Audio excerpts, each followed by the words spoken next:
إذا عندك أبوك عندك الجنة، إذا عندك أمك عندك الجنة، إذا عندك أبوك وأمك عندك رضا رب العالمين بحذافيره.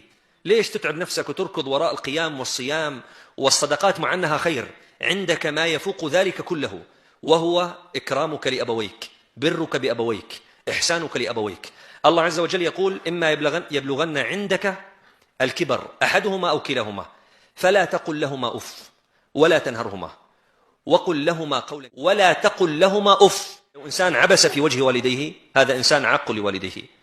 لو إنسان التفت بطرفه، أبوه ناداه والتفت بطرف عينه إلى والديه، هذا إنسان عق والديه.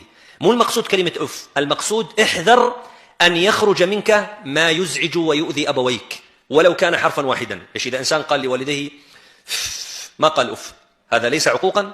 هذا عقوق ليس المقصود. لذلك أنا أحيانا أسمع من بعض الإخوة يتكلمون يقول: لو وجد الله أقل من حرفين. شو هالتعبير هذا؟ لو وجد الله، مو صحيح الكلام هذا أخي.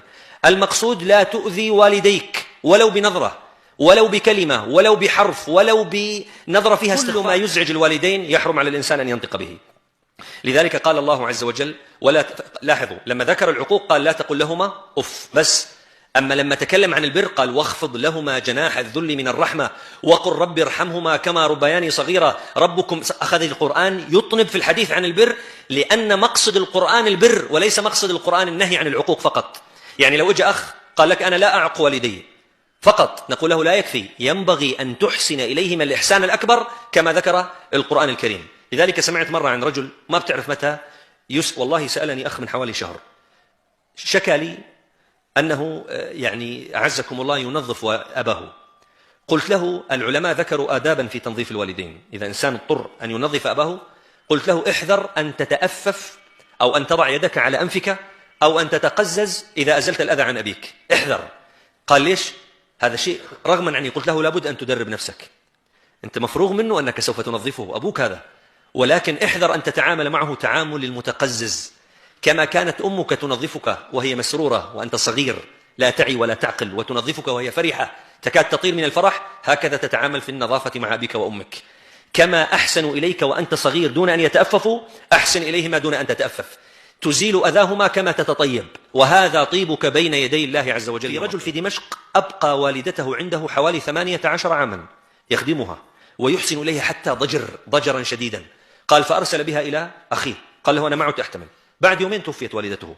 هدم عمل 18 سنة في لحظة واحدة. الموفق من وفقه الله عز وجل. لأن انتبه يا أخواننا، احذروا، أنا مو بإيدي أستطيع أن أحسن، لولا توفيق الله عز وجل ما استطعت أن أحسن. لذلك الصور اليوم مبكية في المجتمع، في أناس ينزع منهم التوفيق، من نزع منه التوفيق نزع منه كل شيء. لذلك العلماء بيقولوا التوفيق ذكر في القرآن مرة واحدة لقلته في الأمة، وقليل من عبادي الموفق، وقليل هم الموفقون الذين يوفقهم الله عز وجل. قد يهدم الإنسان فعلا بناء 18 عاما بغضبة واحدة يغضبها يتوفى الوالد بعدها، تتوفى الأم بعدها. شاهدت مقطع ضابط يا أخوان الكرام، يعني عربي ليس سوريا، في أظن عراقي أو ما شابه ذلك، يغسل يوضئ أمه، يلبس البدلة العسكرية، يغسل قدم أمه على رأسه، حاطط قدم أمه على رأسه ويفيض الماء على قدمها ثم يمسح وجهه بهذا الماء. هذه الأم التي ربته وهذه الأم التي أحسنت إليه، هذه الناس التي فهمت البر. أنا اليوم شيخنا الشيخ حسان الهندي إلى اليوم يقول لي: أنا إذا ذهبت أشتري لأولادي من السوق أشاور أمي في كل قضية أشتريها. يعني البعض منا، شوفوا شو الله سبحانه وتعالى بيقوله. هلا رجع لقصة الشيخ حسان الله يحفظه. البعض ماذا يقول؟ الله سبحانه وتعالى يقول: واخفض لهما جناح الذل. العلماء بيقولوا كلمة الجناح في اللغة تستعمل للطيران، صح؟ الله بيقول لك بحضرة الوالدين لا تطير. شو يعني لا تطير؟ يعني إذا كنت عالما فأنت في حضرة والديك جاهل، أشعرهما بأنك جاهل، لأنه إذا أشعرت أباك أنك عالم تستصغر أباك وأنت لا تشعر.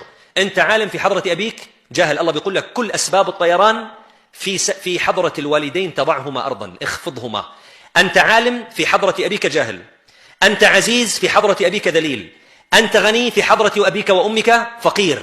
احذر أن تطير تفرش عليهم أن تقول: يا أبي أنت ما تعرف، أنت راحت أيامكم، نحن اليوم بزمن ينبغي عليك أن تدركه. هذا عقوق يا أخوان الكرام، والله نشهده اليوم كثير في المجتمع.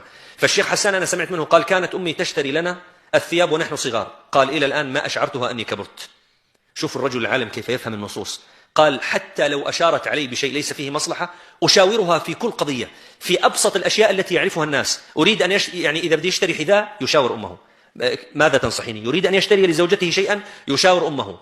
قال لم أشعر أمي أني كبرت إلى هذه اللحظة، أشعرها أني ما زلت طفل صغير أشاورها في كل شيء. هذا معنى قول الله عز وجل اخفض واخفض لهما جناح الذل من الرحمة. حتى لاحظ الله سبحانه وتعالى ماذا يقول؟ يقول اخفض لهما جناح الذل من الرحمة. أنا لما أتواضع أمام أبي أظهر جهلي، لا لأني جاهل، لا لأني أرحمه. لما أتواضع أمام أبي، لما الله ما قال اخفض لهما جناح الذل من الخوف، أنا ذلي لوالدي ليس خوفا، ذلي لوالدي رحمة. حتى الجناح الطفل بيقولوا عفوا الطائر إذا أراد أن يحن على فراخه وطيوره يضع جناحه عليهما بهذه الطريقة. قال هكذا تتعامل بهذا اللطف مع الوالدين. لذلك أنا بستغرب أحيانا شخص جالس حاط رجل على رجل أمام أبيه، والله مظاهر مزعجة جدا، أو شخص ماد قدمه أمام أبيه، أو شخص متكئ أمام أبيه وأبوه جالس. ينبغي أن تكون في قمة الاحترام. علي بن الحسين زين العابدين قال كان رآه رجل في حضرة أمه، قال ظن أنه مريض، بعد شوي راح يموت يعني، فقال له رأيتك مريضا عافاك الله، مما تشتكي؟ قال له أنا لا أشتكي من شيء، ولكن ألم تعلم أن الله قال واخفض لهما جناح الذل؟ أنا أظهر لوالدي أني مريض، أنا ماني مريض، ولكن هكذا القرآن أمرني أن أتعامل مع أبوي بذل، دائما أشعرهم بأني لا شيء. هذا هو البر. حتى سمعت عن رجل من كبار تجار دمشق، كان أبوه عنده معمل وعنده شركة، وكان الأب يعني دائما هو المدير للشركة. كبرت سنه، جاوز 70 و80، فجلس في البيت. فعادة الذي لا يعرف الله، ما بدي أتكلم أكثر من الكلمة، الذي لا يعرف الله يقول له أبو خلاص أنت ما عاد تستطيع أن تدير المعمل، اتركني أنا أدير المعمل، أنت أجلس في البيت فلتكن تحت رعاية أمي أو آتيك بمصروفك ظنا منه أن هذا كرم. قال إلى آخر لحظة في حياة أبيه كان يأتي بأبيه كل يوم إلى المعمل، بيبعث السيارة تبعه ويأتون بأبيه، لم يشعر والده أنه ترك الشركة وأنه يعني أقاله من العمل. قال يجلسه أبوه تقريبا فاقد الذاكرة فاقد الوعي، قال يجلسه خلف الطاولة ويضرب الزر أو الجرس ويقول لهم جيبوا قهوة للمعلم، جيبوا شاي للمعلم. أبوه لا يستطيع أن يتكلم، لم يعد يجمع، ولكن هكذا كان أبوه قبل 30 عام، وهكذا يعامله إلى آخر لحظة. أشعره أنه هو المسؤول عن الشركة إلى آخر لحظة، يستشيره في كل قضية. هذا رجل مهندس، ولكنه عرف الله سبحانه وتعالى فعامل أبوه بهذه المعاملة. سمعت عن أب وابن كلاهما كانا في الجيش ضباط، ولكن الابن أرفع من الأب ب3 رتب. الأب يمكن ملازم، الابن رائد أو عقيد. فكان الابن إذا قدم الصف أبوه من جملة من يقدمون، استارح استعد، أبوه معهم. قال فإذا قدم للضابط الكبير الصف اخترق الصفوف بين كل الناس لأبيه وأطرق عليه وقبل يده أمام الناس بعد تقديم الصف، حتى لا يشعرهم أنه أنا مو معناته عم أمره، هذا أبي وأنا مطالب بالبر. بس في ناس ما عندها فصل بين الشخصيات، يعني أنا مدير، أنت مدير وين يا حبيبي؟ أنت مدير بالشركة، مو مدير على أبوك. أنا مدير، أنا أستاذ، أنت أستاذ على مين؟ على الطلاب مو على أبيك. فلا بد أن تفصل وأن